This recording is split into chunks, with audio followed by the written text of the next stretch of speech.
what is your recollection of how we met? Damn, dude. I don't even I If you we don't, I can jog your memory. it's did we meet through Didi and we were at Purple Ribbon and then I hit you up later when you left Atlanta, or was it before? See, that's interesting that you thought that because I had to think about it at first. But the thing was, you and I met because I went to Atlanta in April of 2007, Damn. and yeah, and because I was a big boy. Well, Dee Dee was looking for a producer. Big had signed this artist, Young Savvy, if you remember Hmm. Savvy. So Hmm. she wanted a new producer, Dave Tolliver of Men at Large. This is such a weird roundabout way this happened. Dave Tolliver from Men at Large was in her office, and she just randomly was saying, "I need a new producer." And I had done a bunch of stuff with Dave in Cleveland, and Dave says, uh, "You got to call this guy Simon in Philly. He does like all this stuff with me." And he's I don't know what he said. I feel like I'm pumping my ego. Like, oh, Yeah. he's fucking great. He's He must so have said good. something nice. Yes. So he said something nice, and then Dave calls me because he knows me, and he says, someone from Atlanta is going to call you, and you better answer the phone because I know you. You'll ignore it. And I was Hmm. like, yeah, you're right. So I get this call, and it was Dee Dee. And Yeah. she said, hey, I'm Dee Dee with Purple Ribbon, and we have this artist, and we want to, would you, are you coming down to Atlanta? And I lied to her and said I was, which I had no plans. And we basically packed up like a week later, me and a couple of my friends, and came to Atlanta. Worked with Savvy. This is how it happened. Though. This is why I'm getting to the point. Is we worked with Savvy for like 2 or 3 days, and then left. And then I think because I had friended Dee Dee or Big Boy or Purple Ribbon or something on social media, you hit me up Yeah. and you were like, Yeah. "Hey, what's up?" And I think you were just on your social media grind, and you're Right. like, So "So yeah, where's okay. So that's what I thought. So I remembered it correctly. So it was after you left Atlanta, we yes, started talking on MySpace. I remember that. yes, yes." Yeah. That was exactly it. And do you remember? And I won't fault you if you don't remember this. I remember when you said you were signing with Purple Ribbon, and honestly, I didn't believe you. Um, I mean that with love, because I was, people are always skeptical in this business, so I Yeah. didn't know. And then I was like, I called Dee Dee. I said, "You know this guy Kyle Lucas?" She's like, "Yeah, yeah, he's dope. This group Vonnegutt, you gotta listen to him." And I Yeah. did. I was like, "Oh shit, this is great." So I just kept obsessing over your songs. And if you remember, you and I started talking. I know you may not remember this. I actually remember our first phone conversation. Damn. I don't remember that. I was at a dinner with a friend of mine who's a chef in Philly, and you and I were just talking about mixing because you were working on a mixtape, and Yeah. you wanted my advice, and you're like, "Hey, like, when I'm doing this, like, what about the compressor, and what about this and that?" It was kind of cool because it almost set the tone for like our ongoing relationship. I agree, man. Yeah, yeah. That's crazy. That was '07. Yeah, because God. here I'm about to blow your mind a little more because that was right before George Tisdale came to Philly, and I worked with Hmm. him. You and I talked all summer. You did a collaboration with this band, Proven Worth. I was kind of messing with, like this Yeah. Fall Out Boy kind of Yeah, they band. sound like, yeah, I remember that. Yeah, and you killed it. It was awesome. And then I came to Atlanta, and I think met with you and Neil at a music conference. Yeah. You At guys came to at the the hotel. hotel. Yeah. Yeah. Yeah, Man, that's really. crazy. Time I know. flies, dude. I can't believe that's over a decade ago.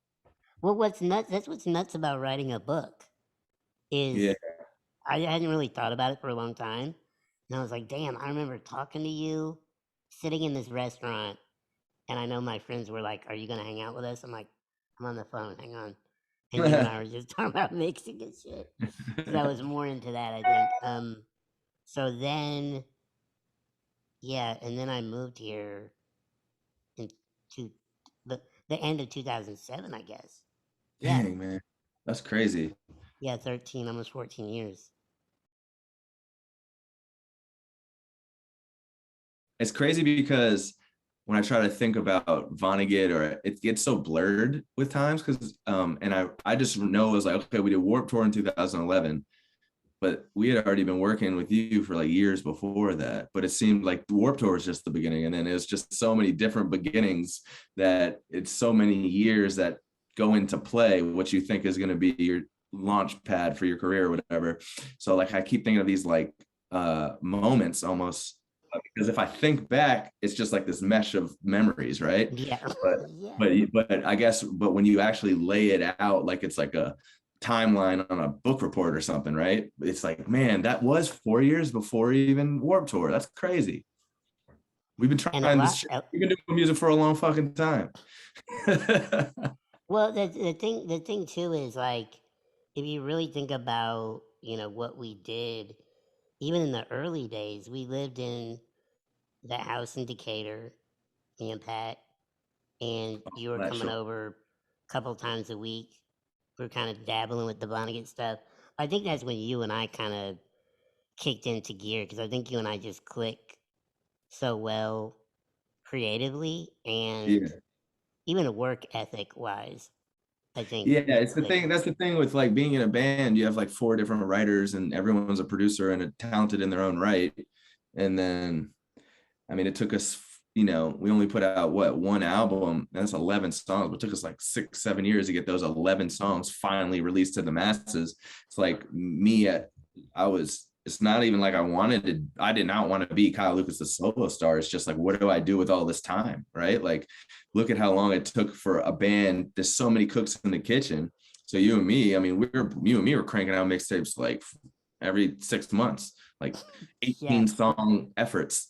Well, I think the first things we did, at least when we got together, we did the was it the Ghostbusters remix? Isn't that what we No, called it it? was the Daft Punk, the Oh Enjoy the yeah. Silence. No, Tears for Fears, Oh, Daft that's Punk. that's Tears for Duran Fears. Duran.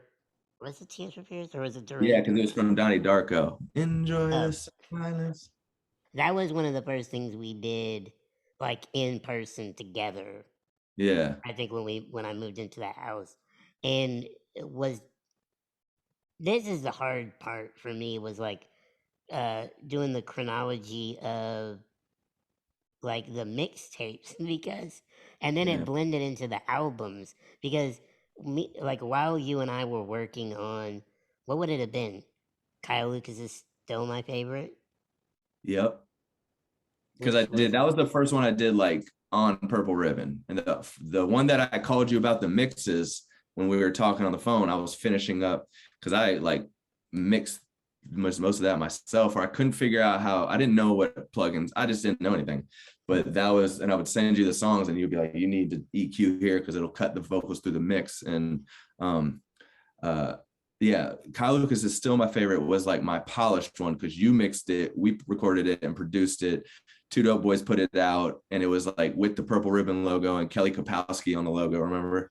Uh, oh yeah, from Saved by the Bell, oh and yeah, that was like my good one, my one where I started like coming into my own because I'd done a billion before. yeah. Well, yeah, and I it was cool timing too because of the I think the music scene in general. It was just a good timing. The band as well, like, it didn't put a whole lot out, but I don't think people understood what was going on behind the scenes. Yeah, And obviously, I'm not attempting to get into detail, but just there's so many moving parts and so many things that have to fall in line for a record to really be boosted and supported. And man, they we always did, said getting the record deal was the easiest part, and I thought that was ridiculous. Getting a record deal is hard as shit. And I was like, yeah, right. And then, whoa, once you get in that system, and then the process. You're right. I mean, behind the scenes, I don't think the average person understands how many moving pieces and stars have to align, and then luck. So it's like that's something you can't count on, right? You're right. I didn't mean to cut you off, but go ahead. No, please, no, it was perfect. And so that's kind of what we, and I say we because I was doing other things too, but I think we were all juggling because, we were all wanting the Vonnegutt thing to take off. It was I mean, whether you know it or not, it was a big part of me moving here. I Yeah. didn't, and I hope I never put that pressure on anyone. Like, I don't think I did, because I wasn't like, if this doesn't happen, why did I move here? I really made it work for me, but the idea of people not understanding that we weren't getting a lot of support, and I'm not knocking anyone. People have priorities, it's just a nature of the business. But I remember Dee Dee reminding me, and I don't know if she ever detailed this to you, but she really reminded me. She's like, "Y'all really put that album together, like without much help.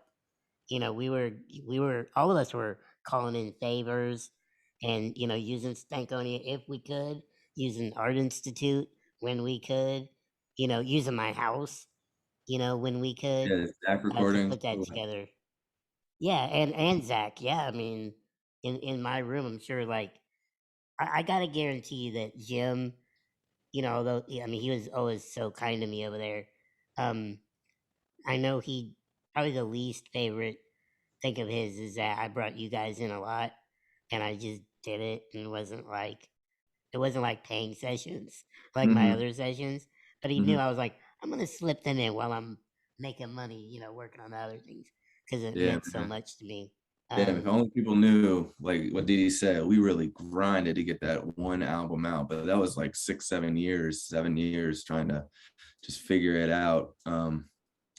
Which is something to be said to you. If you sign to a major, you know how many artists that I know personally, and I'm not gonna say their names, that are signed to labels now, that the public, oh, you just have it all figured out. Like, no, you still have to behind the scenes work like twice as hard to even separate yourself from the pack to open up budgets, which also a lot of times don't get opened up unless it's exactly what everyone sees fit. I mean, how many meetings did we have about meetings and meetings about the meetings and meetings about planning? I mean, we had so many people involved. And so it's like, shouts to Nick Shuley too, because he damn near oh like shit, he went the balls to the goat. wall pulling in favors for a band that on the surface we're signed to Purple Ribbon, but behind the scenes is like, but it's also almost like it's like I kind of feel like that's how it should be. Like you don't get to just jump into something and then like Big Boy success isn't our success like instantly, Right, right.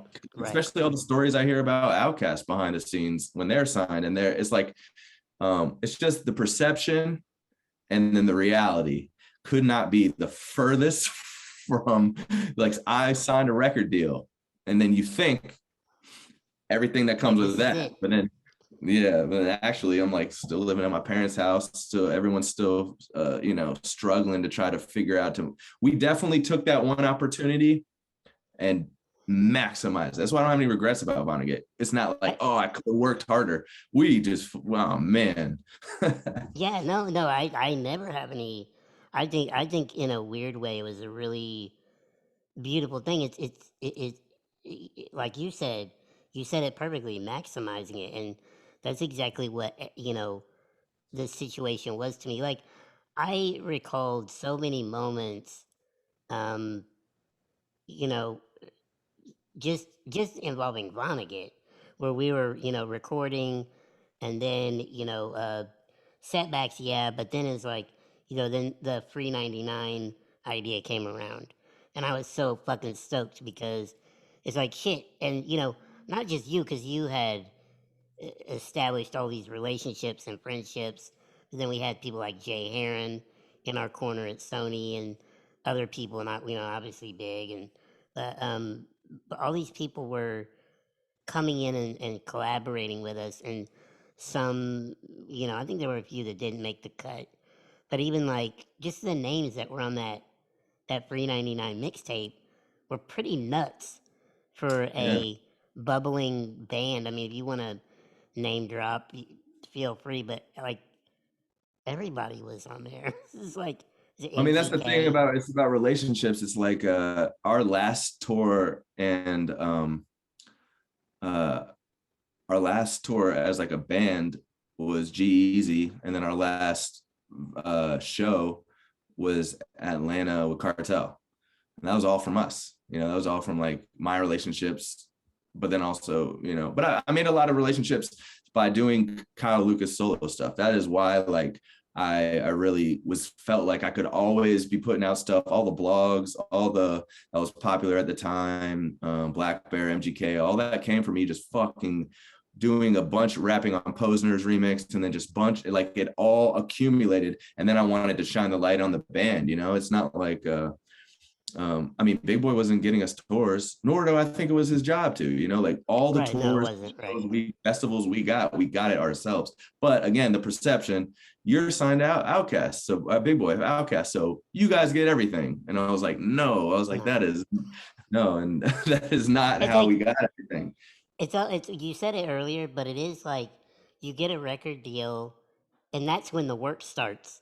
But I Yeah, mean, you're already working, and people think, oh, now you sit back, let them do. No, no, no, no, no. It's only those artists like you guys. I think you guys were definitely. I don't mean this in a bad way. It was right place, right time. Because a lot of bands to get a record deal, you do have to move units or maybe get a lot of airplay. You guys are just talented. I think off talent alone, and you did have a buzz, but it was just pure talent and songs, and people saw it. You know what I right. mean? They saw the vision, and it's almost like cryptocurrency, where you go, I I mean, it's want in on crazy this. because we had never even played a show. We had never put out any music. We never had really done anything. And Big Boy signed us off of the EP we did prior to us even meeting you. So it's like we so you know, I think that's great that Big Boy saw something in not a band that has a million followers and a billion TikTok plays and some new dance. Like it wasn't literally okay. I'm just going to skim the top of someone. It was the truest in the intention of the truest sense of the word artist development. Like holy shit, they have something. They need to be developed, but without anybody's help yet, it was just me and Neil. We didn't even have a full band, so it's like off of that one demo that I mean, that rarely happens now. When does that happen? Oh, I mean, when does that happen now when people they'll just skim the first person with the most TikTok plays, and now it's like everyone's trying to be seen more than develop the talent. So, I mean, you Right. know, Yeah, I yeah, think I think artist development's kind of dead oh, for it's the gone. most I mean, part. it's not just it's Well, I not think but it makes business sense, of course, and unfortunately, yeah, yeah, it's like, oh, absolutely. we don't have to do any work. We just sign them. They're already moved. But I always tell people it's almost like having management. It's like when do you need a record deal or when you should get a record deal is when you don't need a record deal, or when you Yeah, get a manager is when you don't really need one. I know right. it's counterintuitive, but meaning that's when you're going to be offered a record label or a record deal because Yeah. like, oh, you're operating so well, we want to help you. I was at the top of my game in Philly because I Mm-hmm. just signed with Timbaland. By the way, that's one of those things. This is why I understand your situation being signed because I was signed to in 2007, who was the probably one of the biggest producers in the world, you know, and the Yeah. scenario just things didn't come around like they wanted to, and Right. I didn't get to work with him. And and then people were like, "Oh, I thought you signed with." It's like I did. Like I have a contract. Like oh well, where? How come you're not rich? And like it's way more complex than that. You don't just go into they just sign you and go, here you go. You're in a room with this person. Like I get to know you. Like it was almost. I think this is why I related to you guys so well because it was the same scenario. I had the Yeah. same scenario as a producer because I was sitting there, on my 30th birthday. I was sitting in Timbaland's kitchen with Yeah. his management team, looking around, going, "My life is forever changed. This is Mm-hmm. it. This is it." I was so happy, I was like, "Oh, this is amazing," and then Tim walks in, "What's up, Simon?" Boom. He wished me happy birthday. It was my birthday, and then he walks back out. Yeah. 'Cause you're like, I know this is a business. I'm not here to like be buddies. This is a business. So I Right. think when I met you guys, I think I was a little jaded about the Timbaland thing, and I needed inspiration, and you guys gave that to me. Really, not trying to, stroking your ego there. But Yeah. you did because I loved what you guys did and the sound you had, and just it was cool music that just seemed effortless. Yeah. It was like perfect to me.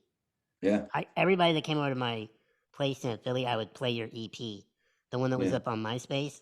Yeah. I was like, listen to this, listen to this, listen to this.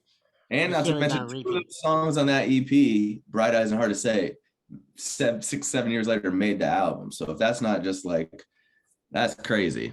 Yeah, and you guys, I just want to give you more credit as far as maximizing your opportunities because you did, and that's also what I liked about it is that I mentioned earlier, you and I have a very similar work ethic, and although I think we also share some of the same, um, how do I put this, personality traits, where we love what we do, we're hustlers at it, but at the same time, I hope I can say this with some truth, is there's a part of me that's insecure, Yeah. where deep down people go, "Oh, Simon's so confident and he's so inspirational," and I'm over here going like, "Did I mess up that record? Like, how come Yeah. this? Like, are people gonna like this? Like, am I Imposter done?" syndrome. Yeah, yeah, yes, yes. And then, but then you guys, to your credit, I'm gonna give you a couple instances where you made me very proud. Um, there's gonna be the sappy section. When There we if you remember, you guys like maybe we had done the album. I don't think it was done yet, but we had worked on it. You guys went on, I think, Warp Tour. The first time you went on Warp Tour, and you had done some shows here, and they were okay. But do you remember you guys came back? I think around the end of the year, and you did a show at Smith's, and you sold the shit out. Yeah. Was that was when Big Boy came out? It might be. Yeah, that was the one where it was the day before Thanksgiving. Oh, And that was okay. That yeah. yeah. And like we shot MTV Diary with Killer Mike because it was Killer Mike's thing. So he came and he brought the kid that he was coaching and had him rap for me backstage.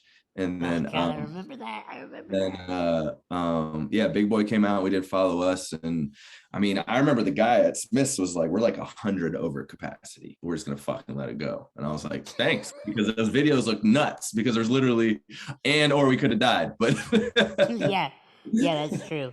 I was thinking about I have morbid thoughts about that place because I have ultimate trust in people. Those stairs, oh my goodness. people in wheelchairs go, I can't get in this mess. I'm like, you can, but you just gotta have the utmost faith. By the way, I always tell people the beginning of the show is fine. It's the end of the show you gotta worry about. Yeah, everyone's Because you hammered. know that everybody's tanked. Yeah. So Everyone's you're like, fucked. I know last time I did it, not shitting you, I think I was there with Pat and Tony. I had Pat take me out of the chair. I said, take me down to the bar, sit me at one of the tables, and Yeah, then carry my chair down. I was like, yeah, I ain't messing with it. But yeah, you guys made me really proud that day because I just remember being there on the side stage and like you guys had grown ass men that were probably too old to be up there. I'm kidding, but they were like, you know, rapping back every lyric. I was like, what the fuck is going on? This is insane. And then the other one was obviously this is when I started to feel less imposter syndrome. Is when you guys were on Letterman yeah, with Big, and I was like, yeah. That'll I think do we're it. actually doing something.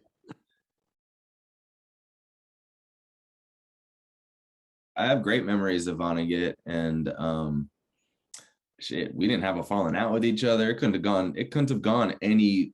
I'm still cool with Big. I mean, I'm still cool. We couldn't have gone any better as us just being a band, trying something for 7 years, 8 years.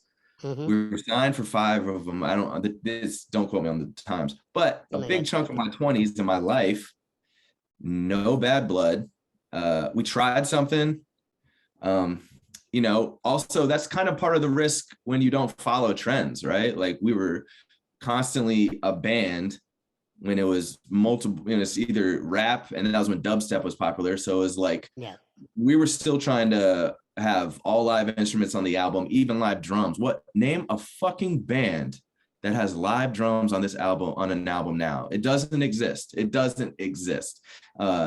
But we even back then we made it a point to have live Yeah. drums with the program stuff. I mean, we really stuck to our guns, wrote catchy ass songs. We were either 4 years too late or 4 years too early as far as the trend of music, but that's just how the chips fall when you don't follow trends. We could have just been Yeah. DJs and tried to do dubstep and done whatever was followed the wave and tried to Mm-hmm. like get in where you fit in. But I mean, we did something.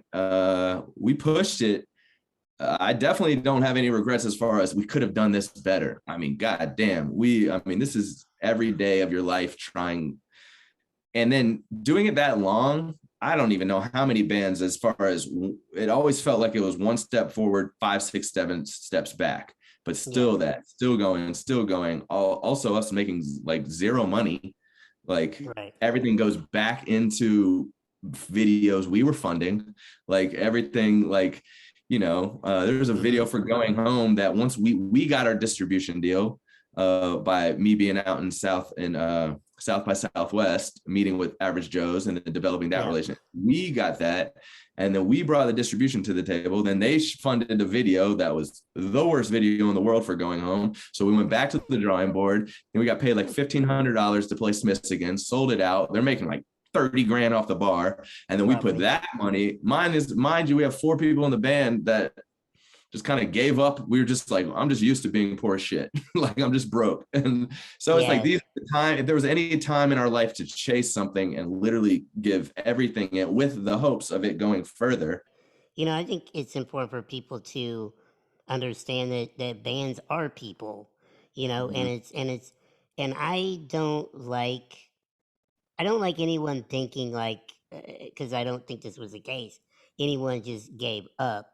It Mm, wasn't even that, but it's like when you do it for a while and everybody has a point where they go, I want to do something else. Like this is yeah. cool, but we're not getting the support. You guys had done, how many times did you guys do Work Tour? A couple times? We did it Once? once, but we Was it once? toured. Okay. Yeah, once. I did it as a solo That's right. artist. That's right. Then you We did, toured. but we toured so much and like we ran that Yeah. shit. And we were always the band following the Chitty Bang. And they're making like 15 grand each. And we're Yeah. direct support. So we're playing like huge ass tours. Sammy Adams, they're making like so much money in a bus, and we're just following 5 people in a van, In the van. making like $500 a night, sleeping 5 people to a hotel room if we're lucky. And then like Yeah. but still killing it. We're still direct support. So it's like all in hopes of building towards something. Right. And here's the thing, like, and I hope you don't feel this way. I don't think there's anything negative to say about that. Because there's, and I'm not saying you are, but I'm just saying for anyone out there that's even aspiring to do that. Because those things, like, I've worked with a lot of artists in my career, a lot of artists, and you are amongst the handful that have done that. I mean, Yeah. I've Yeah. worked with probably hundreds of artists in my career. At least, Yeah. I mean, maybe 100, but there's a lot. But that being Right. said, Person has you their own story and everything. So there's a lot that comes into those 100. right, but you guys and you especially are amongst the most depending on what you call successful. Everybody's Yeah, but I but know but what you're you going. Yeah, you're right. I feel what you're saying. but you but people are people that really really maximize is the best word. Yeah. Maximize their because you're still doing it, and I think whether you know it or not. I think you're actually, to me, doing it bigger in a way because you've moved into writing for people. Because I think the longer you're in the business, you start knowing the business and you go, oh Yeah. shit, well, if I'm writing and maybe even co producing, like that's a better gig and you don't suffer any of the trappings of being in the limelight. I always tell people, I'm like, I wanted nothing but to be famous when I was in my 20s. And when Yep. I was 30, I thought, here we go, I'm about to be huge. And then the Mm-hmm. older I got after that, I go, I would not like to be famous. I would like to be comfortable and Mhm. and nobody know everything about me. I would be fine with that now. You know what I mean? Yeah, I mean, So but I think that's just with age, because it's like even in high school, everyone wants to be popular. I think that's just like the pull, right? And then 20s, it's the pull for fame, and then 30s, you still the passion. Hopefully, here's the thing: is hopefully you got into music, if we're specifically saying that, for the passion, because if it yes, is just to be famous, you would never, you would, if I just wanted to be famous, I just give a tidbit, tip of the iceberg of what Vonnegutt actually went through. You would have given up if you just go into it to be famous. Anyone, I'm vicariously speaking, you would give up. You wouldn't. Nobody would right. subject themselves to half of the shit I just even said. If it was just after fame, because you'd be like, this is bullshit. You got to be a little crazy, Yep. and then you Yep. gotta also really enjoy making music. Like you gotta, or in this, you really gotta enjoy making music and performing. I that was actually very, very, very profound and true. And I think younger artists and producers should hear that for sure. We Yeah, could give a lecture absolutely. on this because it is, and you say you gotta be a little crazy. I always use the word foolish, Yeah, like because when I was young, I know when I wanted to make music, people were like, "How you gonna do that?" It's like I don't know, figure it out. Like some yeah, people do, yeah. and it is not for everyone. And Mm, I think you do have to be. Well, obviously, you got to be passionate about it because it's the whole thing of the philosophical question, what would you do if money were no object? So if you didn't need money, would you still make me like I enjoy it. Like I like mixing music. I like yeah. recording vocals. Like you could put me doing one thing and it drive me nuts for I don't know. Think about like when you're recording, it's almost like time stops. You know what I Right. mean? And people go, how do you people used to ask me all the time, how do you go in and hear the same song for 8 hours? Or like if we're cutting vocals and people say, well, how do you guys go in and work for a couple hours just it's like that's just normal. Like we Yeah. enjoy it. We Yeah. enjoy the process, even when it's tough. Like that's how you know and that was the whole thing that I was always proud of with Vonnegut too, is like we did follow through. We followed through on our end. That's why I never regret it. It's like we That's came it. through. We put an album out, and the rest was what it was. Yeah, it's But fate. you and I are this through line, Hmm. the overall arch, as they Yeah. say, where it's like even from the beginning, it was me and you working on mixtapes. And when did you? Here's where I'm gonna plead ignorance. I mean, we just kept chugging. Like what came after the mix? I mean, we're probably not gonna be able to detail this because I remember like Love and Other Drugs started, and then I don't remember how that started.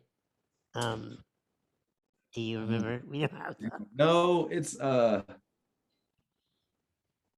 while Vonnegut was kind of seeing the end of, it was like fading. It was like almost like if these were vocals and you're crossfading one into the other.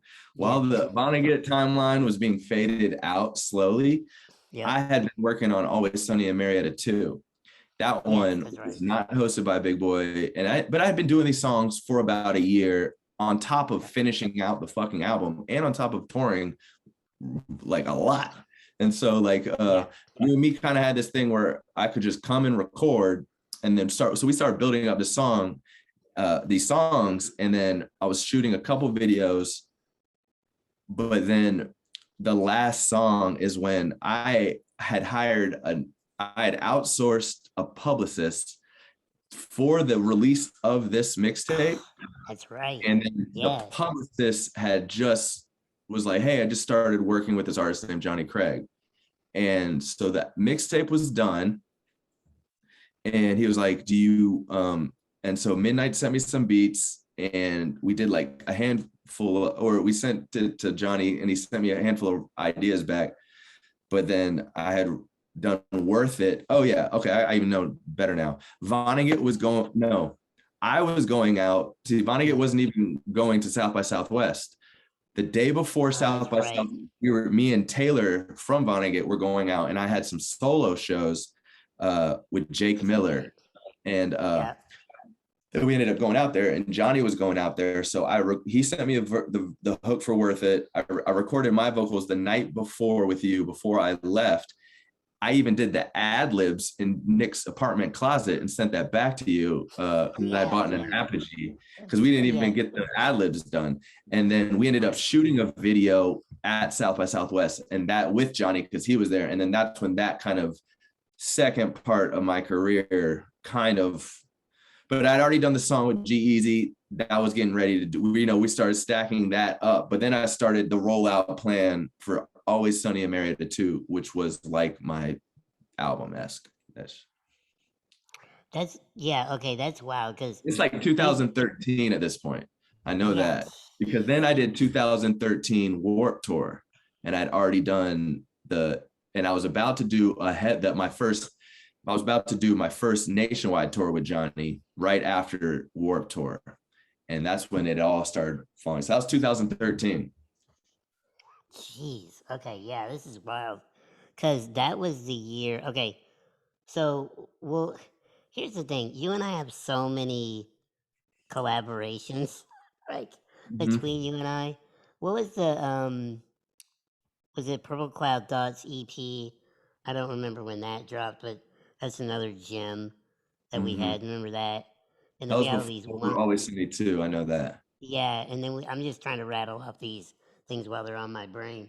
But also the Love and Other Drugs series may have Yeah. started around then, Yeah. which is always a favorite.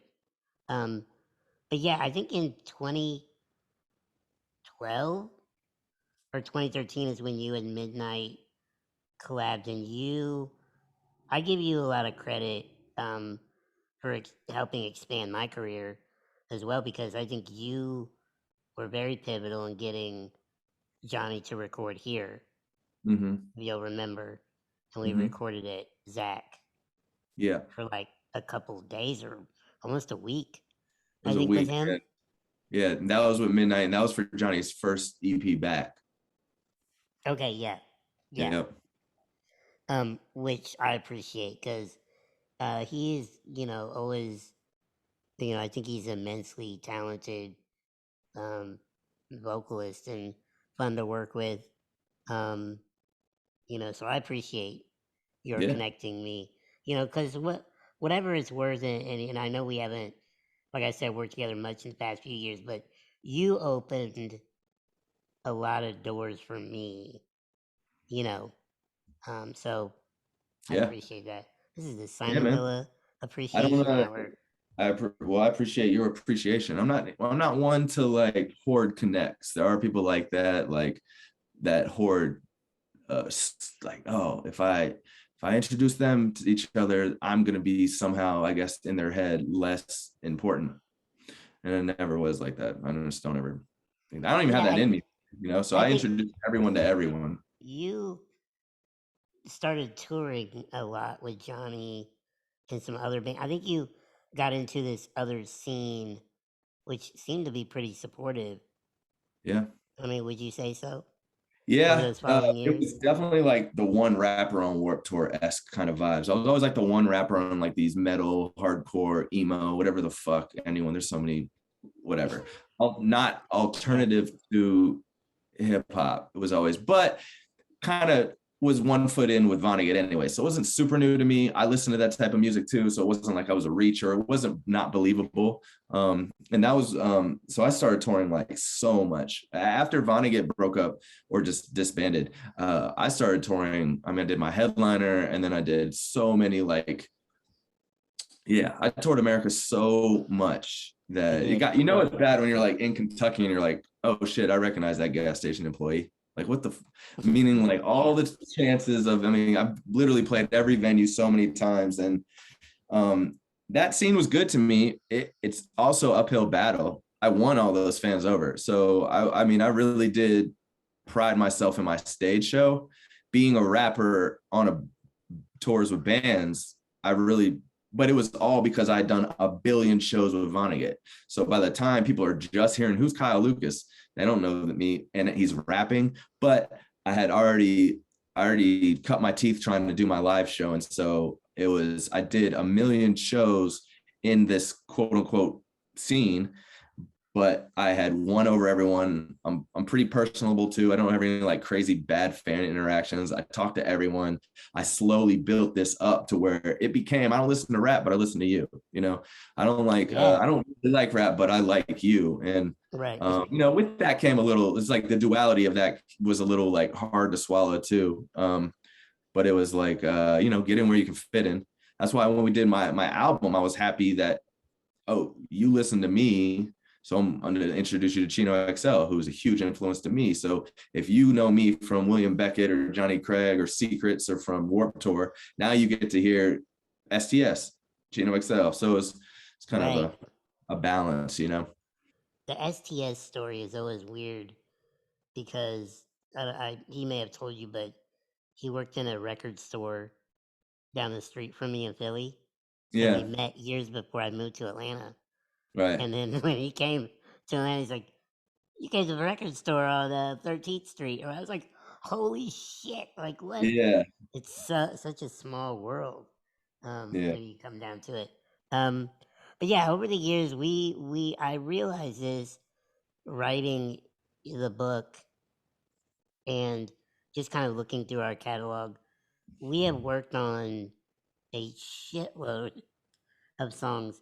I don't know how many it is, but just so many songs and guest verses, and you did a lot of guest verses. Um, Obviously, you always brought me a lot of work, which I always appreciate. Um, when did your like the recent solo album come out? What year was that? Um, I did Marietta, Georgia in 2015. And then I Okay, put out the one with Johnny EP. 2015 too, the Blueprint, which was a whole another project. Okay, Put out two projects, and then I did probably 2017 was Almost Broke, Almost Famous, and that's then nice. yeah, so 2017, and then another song in 2018. I just put out one song. I also want people to understand whether they ask or not. I think you and I haven't collaborated much, and it's important that at least to me, that people know it's not there's nothing wrong with us No, no, or between us at all. But I think also what happens is, even one of my mentors has always said, it's good for people if you collaborated for years is work with other people for a while. It is a relationship. So it's like work with other people and see what comes out, and that way you're still kind of refreshed and yeah, renewed. So you're not kind of getting the same result every time right. because I don't think our songs never started to sound the same, I but I think think it's honestly, from my end, I just got burnt out.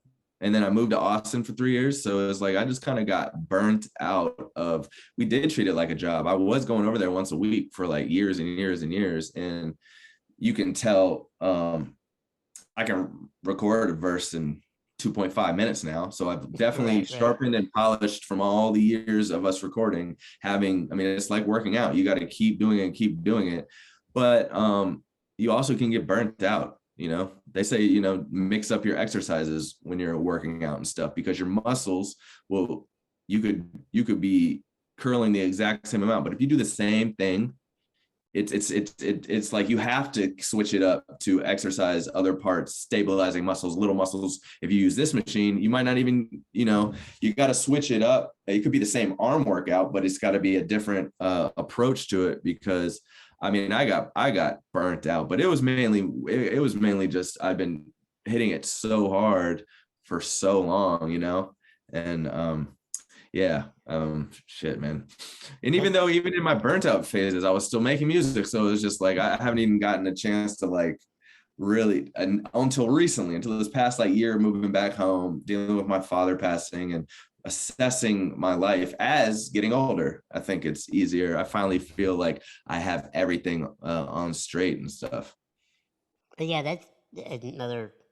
We need one of those like a neon sign like Jesus and Marrow to have like a Yeah, message every time. No, that was definitely a very important message. And likewise, with me, the older I get too, you can step back and look at what you're doing and see what your motivations are, what your inspiration is, and just assess what you're doing and why you're doing it. And then I think that's when it becomes more meaningful, because yeah, then you're like, okay, now I know what. Because it's almost this balance of like kind of letting go and being creative, but it's like it's so weird. It's almost the middle part that's messed up, because think about when you're young, when I'm young, and I don't literally mean by age, but just even early on in music. Because when you and I first met, I was still maybe 7 years into the industry, or a yeah, little less, when I met you, and I was still hyped, and I yeah, was like, oh, like everything is possible, and I was doing shit and worked like in Miami with Scott Storch and all yeah, these people, so like it was nuts. But then the older I got, it was like you start seeing like, okay, I don't want that, but I yeah, like this part, and I don't want that, and you see it, you actually see it, and yeah, then I think and to your point of being burnt out, I think that's what we all do when we just hustle without mhm, thinking about it, and we yep, don't even. Like, you can stop and go. I'm sure you did. You stop and go. Wait, what am I doing? What am I yeah, doing this for?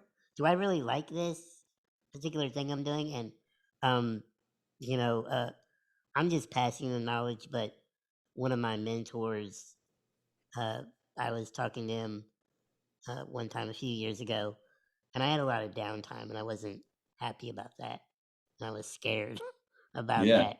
That's the thing Anybody, too. Yeah, yeah, downtime is scary for us. Yeah. And I called him, and I said, "What do you do at downtime?" This, I mean, he can afford it now, but yeah, but like when you were young, I was like, "How did you?" And it was weird. I didn't expect what he said. He said, "I love it." I was like, "Why do you love it?" What's more important than making records?" It's like a riddle. He's like riddle. I was like, "I don't know what." He said, "Not making records." I was like, it but he was all like, adds he to it goes, too. It all adds to it because like you have to kind of live to write songs. You know what I mean? I started writing the same songs over and over and over, and I'm like, I mean, I have to get out of this hamster wheel. real. Every time I think now, by the way, I always think of you, because every time I get ideas, I'm like, if Kyle were here, he'd be like, I see those little hamsters running.